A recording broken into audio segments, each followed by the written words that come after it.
ഈ വീഡിയോ നിങ്ങൾ എല്ലാവരും അവസാനം വരെ കാണണം. ആരും സ്കിപ്പ് ചെയ്യരുത്. മാക്സിമം എല്ലാവരും ഇന്ന് ഈ വീഡിയോ സ്റ്റോറി ഇടണം. അൺഫോർച്ചുനേറ്റ്ലി നമുക്ക് എല്ലാവർക്കും വിഷമം ഉണ്ടാകുന്ന ഒരു കാര്യം ഈ ഒരു കേസിൽ ഉണ്ടായിട്ടുണ്ട്. സാറിനെ കാണാൻ ചാനലിൽ നിന്ന് വന്നിരിക്കുന്നു. ഞാൻ അങ്ങോട്ട് വരാം. ശരി സാർ.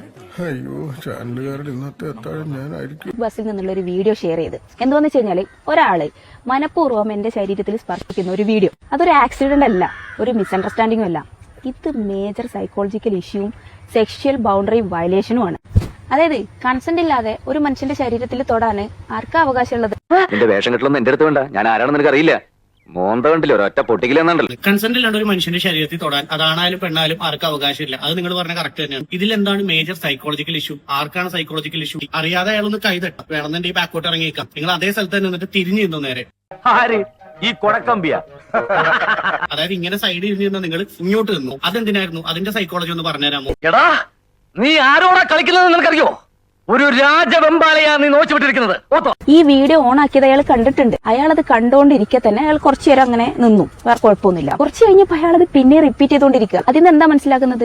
വീഡിയോ എടുത്താലും എനിക്ക് പ്രശ്നമില്ല, എങ്ങനെയായാലും പ്രശ്നമില്ല, ഞാൻ ചെയ്യാനുള്ളത് ചെയ്തുകൊണ്ടിരിക്കുന്നുള്ളത്.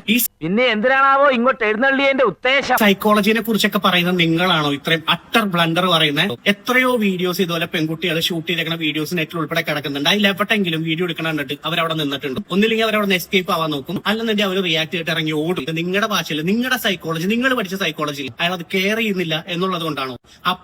എന്താണ് തല്ലാമല്ല ഉദ്ദേശം ഉണ്ടാ ഉണ്ടിയേട്ടാ? അതിനല്ലേ കൂടി ഒരു വടി. പാപം മനുഷ്യന് സംഭവിച്ചെന്താന്ന് നിങ്ങൾക്ക് അറിയാം, ഞാൻ പറഞ്ഞുതരാം. ഇതൊരു മെയിലിന്റെ നോർമൽ ബിഹേവിയർ അല്ല, ഇൻസ്റ്റിങ്റ്റും അല്ല, ടെംപ്റ്റേഷനും അല്ല, പിന്നെന്താ? Uncorrected behaviour. സൈക്കോളജി പറയണതേ unchallenged behaviour become repeated behaviours. Psychology പറയുന്നുണ്ടാന്നുള്ളത് എനിക്കിപ്പോ പറയാൻ താല്പര്യമില്ല. പക്ഷെ നമ്മുടെ ഇന്ത്യൻ നിയമം പറയുന്ന കുറച്ച് കാര്യങ്ങളുണ്ട്. അതെന്താന്നുള്ളത് നിങ്ങൾക്ക് അധികം വൈകാതെ മനസ്സിലാവും. പിന്നെ ഈ മുട്ടാലങ്ങനെ കേട്ടി തന്നാലുണ്ടല്ലോ, അടുത്ത ഗുരുവായൂർ ഏകാദശിക്ക് പിന്നെ ഞാൻ ഈ കാലെടുക്കുള്ളൂ. അപ്പം മതിയുടെ എനിക്ക് ഈ കാല്. കറക്റ്റഡ് ബിഹേവിയർ, ഇവിടെ എന്താണ് അൺകറക്റ്റഡ്, ആരാണ് കറക്റ്റ് ചെയ്യേണ്ടത്, എവിടെ നിന്നാണ് കറക്റ്റ് ചെയ്യേണ്ടത് എന്നുള്ളതും കൃത്യമായിട്ട് ഞാൻ ഈ വീഡിയോ കൂടി പറഞ്ഞായിരുന്നു. ഇവർ ഈ ബസ്സിൽ വെച്ച് ഷൂട്ട് ചെയ്ത വീഡിയോ അവർ റിമൂവ് ചെയ്ത് എന്നിട്ട് അവരുടെ രീതിയിൽ ഒരു എക്സ്പ്ലനേഷൻ കൊണ്ടുവന്നിട്ട് അയാളെ വീണ്ടും മോശക്കാരനാക്കി കാണിച്ചു. അയാൾക്ക് സൈക്കോളജിക്കൽ ഇഷ്യൂ ഉണ്ടെന്ന് ഉൾപ്പെടെ ഈ വീഡിയോ കണ്ടിരിക്കുന്ന എല്ലാവരോടും പിന്നെ ആ സൈക്കോളജി ചേച്ചിയുടെ അടുത്ത് കൂടി പറയണം, ആ മനുഷ്യൻ ഇന്നലെ ആത്മഹത്യ ചെയ്തു. അയാൾക്ക് ഒരു കുട്ടിയുണ്ട്, ഒരു സെയിൽസ് പേഴ്സൺ ആണ്, ജോലിയുടെ ഭാഗമായിട്ടുള്ള ഒരു ബാഗാണ് കയ്യിലുണ്ടായിരുന്നത്. അതിന്റെ ഇടയിലാണ് നിങ്ങൾ ഈ വീഡിയോ ഷൂട്ട് ചെയ്തിട്ടതും ഇത്രയും കാര്യങ്ങളൊക്കെ ഉണ്ടാക്കിയതും. അയാൾക്ക് താങ്ങാൻ പറ്റിയില്ല. നടക്കുവോ കേശവ? വേശാമണി അമ്മാൾക്ക് ഇപ്പൊ എത്ര വയസ്സായി? 77. ആ, ഇങ്ങനെ ഒരു 3 കൊല്ലം കൂടി നടക്കും, പിന്നെ കിടക്കും, ആരെങ്കിലും ഉണ്ടെങ്കിൽ എടുക്കും.